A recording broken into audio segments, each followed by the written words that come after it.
I get quite a few questions on what sort of mods get done to these.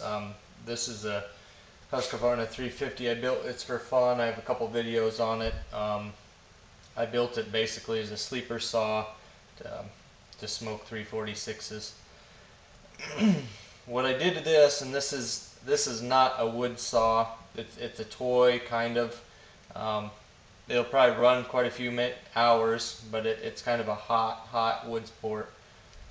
It's got finger ports, huge side transfers, got a 357 carburetor and intake on it.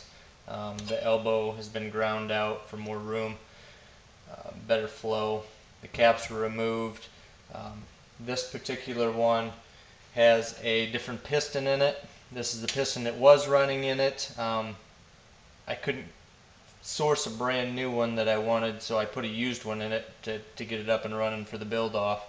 But you can see it's actually pin height is 3 millimeters taller than the stock piston.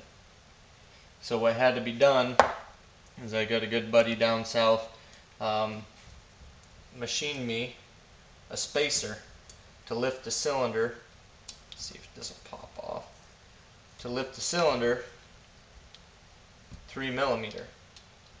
That gives me the clearance. There it goes. That gave me the clearance to run the piston without running into the top of the combustion chamber. It gave me the proper squish right there. It's an aluminum 3 millimeter spacer. On the inside of the cylinder, I took the caps off and basically smoothed everything out in a curved direction and then back towards the intake. This particular saw, I didn't make the intake any bigger because it's already larger than the Ventura and the intake manifold. Get a little extra air running. I'll try to show this. It's got finger ports to enlarge the transfers.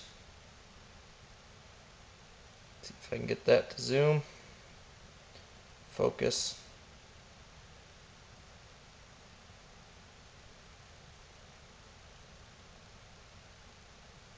You can see how much area there is. The exhaust was lifted on this. It gives me about 23 degrees of blowdown, which is the distance in between the exhaust opening to the transfers opening.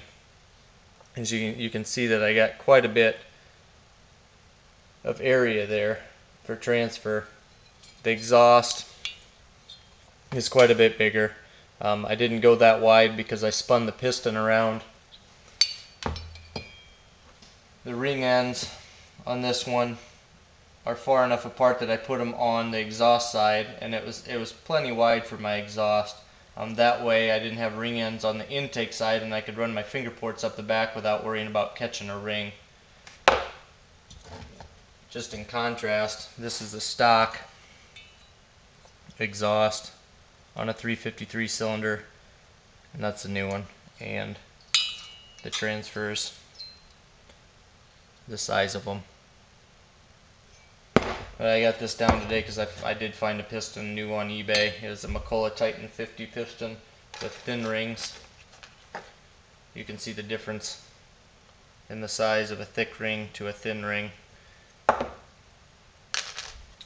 And the exhaust, just running just a dual port. Opened up the original port, added a second one, just welded on another deflector. Of course, this is opened up a little bit. I had to open up the gasket and everything to match all the way through. That's a quick inside look of how this one runs.